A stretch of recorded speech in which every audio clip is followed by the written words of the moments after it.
Assalamualaikum warahmatullahi wabarakatuh. Perkenalkan, nama saya Siti Nur Maharani Sune dengan NIM 821423062 dari kelas D S1 Farmasi angkatan 2023. Pada kesempatan kali ini saya akan mempresentasikan atau memaparkan materi tentang analisis volumetri titrasi asam basa. Baiklah, langsung saja saya mulai. Sebelum kita membahas tentang analisis volumetri, mari kita ketahui terlebih dahulu tentang apa itu ilmu kimia. Nah, ilmu kimia itu adalah ilmu yang mempelajari tentang bangun atau struktur, materi dan perubahan-perubahan yang dialami materi ini dalam proses-proses alamiah maupun dalam eksperimen yang direncanakan. Melalui kimia, kita mengenal susunan atau komposisi zat dan penggunaan bahan-bahan tak bernyawa baik alamiah maupun buatan, dan mengenal proses-proses penting dalam benda hidup termasuk tubuh kita sendiri. Nah, di dalam ilmu kimia, kita mempelajari tentang banyak hal, salah satunya yaitu ilmu kimia analitik. Nah, ilmu kimia analitik adalah ilmu kimia yang mendasari pemisahan-pemisahan dan analisis bahan. Analisis bertujuan untuk menentukan susunan bahan baik secara kualitatif, kuantitatif maupun secara struktur. Dalam ilmu kimia analitik, untuk menganalisa suatu komponen kimia terdiri atas beberapa analisis, yaitu diantaranya ada analisis volumetri dan analisis gravimetri.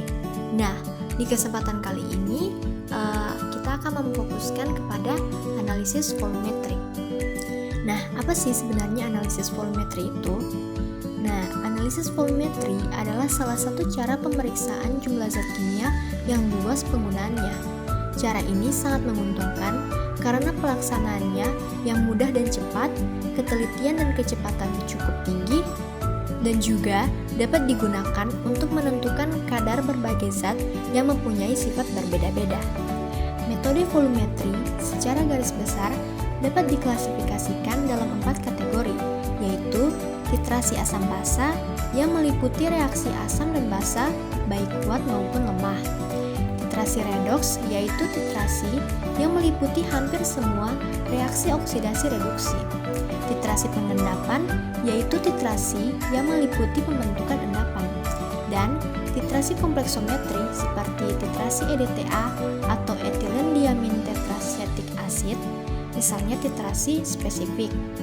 Pada kesempatan kali ini, jenis titrasi yang akan dibahas yaitu titrasi asam basa. Titrasi asam basa melibatkan asam maupun basa sebagai titrat ataupun titran. Nah, apa sih titrat dan titran itu? Titrat adalah suatu larutan atau bisa disebut dengan larutan analit. Dia merupakan larutan yang akan diketahui atau yang akan dicari tahu konsentrasinya. Kemudian untuk titran itu sendiri, dia merupakan larutan standar yang sudah diketahui konsentrasinya. Titrasi asam basa ini, dia berdasarkan pada reaksi penetralan. Kadar larutan asam ditentukan dengan menggunakan larutan basa dan sebaliknya. Misalnya, kadar larutan basa itu bisa ditentukan dengan menggunakan larutan asam. Titrasi asam basa sering disebut asidi alkalimetrik. Asidi diartikan pengukuran jumlah asam ataupun pengukuran dengan asam yang diukur jumlah asam atau garam. Nah, pada kesempatan kali ini saya akan mengambil contoh titrasi asam basa yang menggunakan sampel asam asetat atau asam cuka, yang dimana asam asetat ini dia berperan sebagai titrat, yaitu larutan yang ingin diketahui konsentrasinya, dan larutan NaOH dia berperan sebagai titran, yaitu dia akan menitrasi si asam cuka. Nah, di sini sampelnya dia berupa asam, sedangkan larutan standarnya atau NaOH-nya itu dia bersifat basa. Nah, di sini juga menggunakan indikator penoftalin atau indikator PP. Nah, kenapa digunakan indikator? Indikator ini dia sangat berperan penting loh dalam proses titrasi. Indikator ini dia akan menentukan kapan diakhirinya suatu proses titrasi itu, yang dimana si indikator akan memberikan warna atau akan memberikan perubahan warna. Nah, ketika terjadi perubahan warna inilah dihentikan proses titrasi. Nah, pada saat terjadi perubahan warna, itu akan didapatkan titik akhir maupun titik ekuivalennya.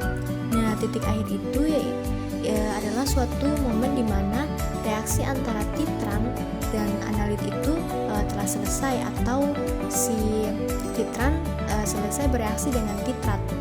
Nah, sedangkan titik ekuivalen itu adalah titik yang menandakan bahwa jumlah konsentrasi antara titran dan titrat itu sudah setara.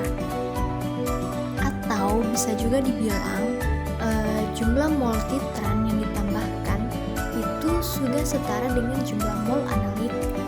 Nah, di sini alat bahan yang digunakan itu ada buret, statif, Erlenmeyer, pipet tetes, gelas ukur 10 ml, dan gelas kimia. Untuk bahannya ada asam cuka, larutan NaOH 1 molar, dan indikator PP.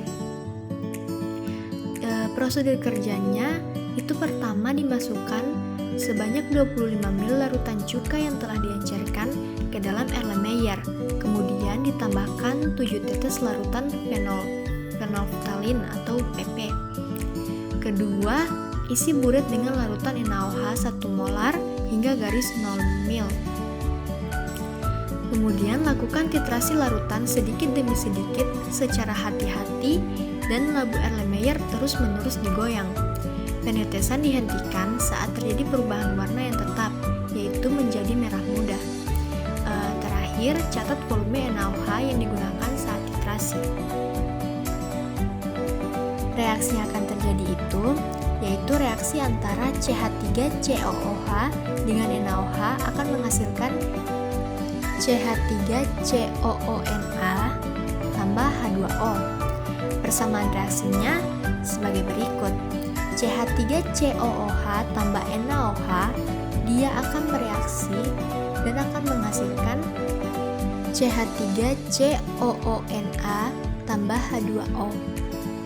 Pada reaksi tersebut, yang menjadi reaktan adalah CH3COOH dan NaOH, sedangkan produknya adalah CH3COONa dan H2O.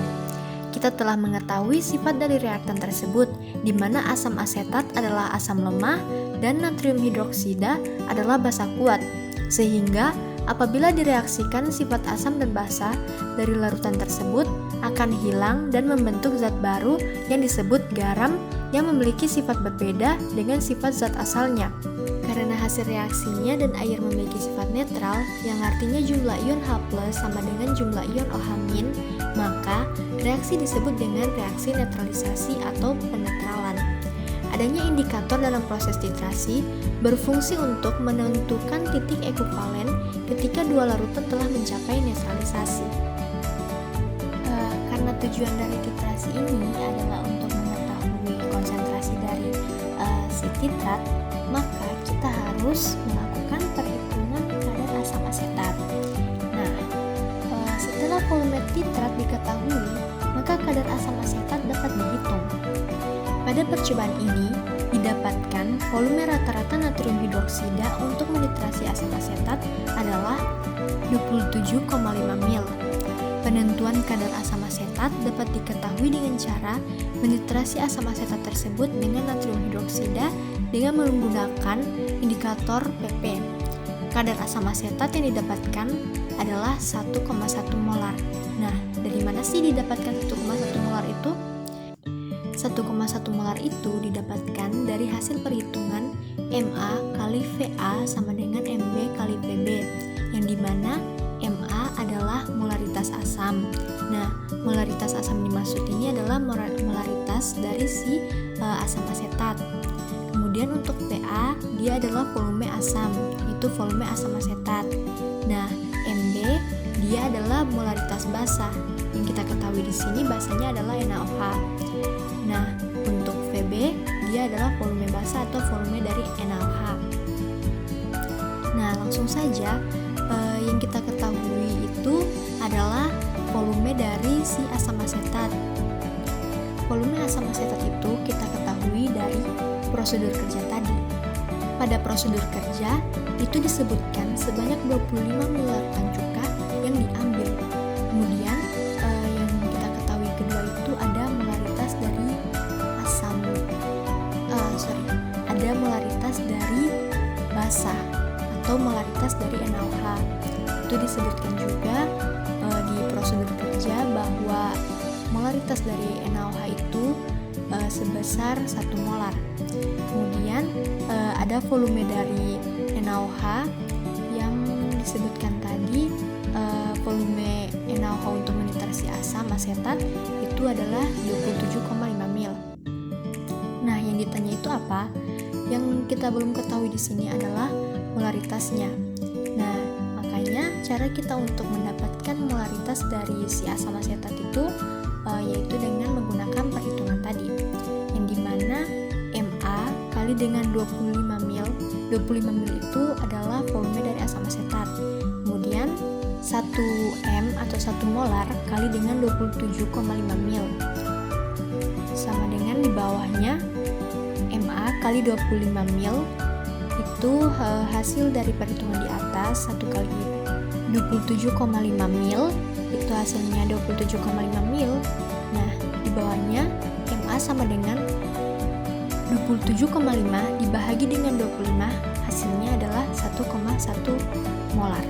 Nah, dari situlah kita dapatkan molaritas dari si asam asetat atau kadar asam asetatnya itu sebesar 1,1 molar.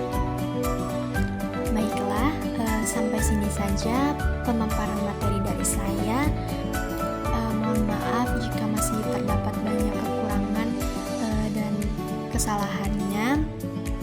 Selebihnya saya ucapkan terima kasih. Wassalamualaikum warahmatullahi wabarakatuh.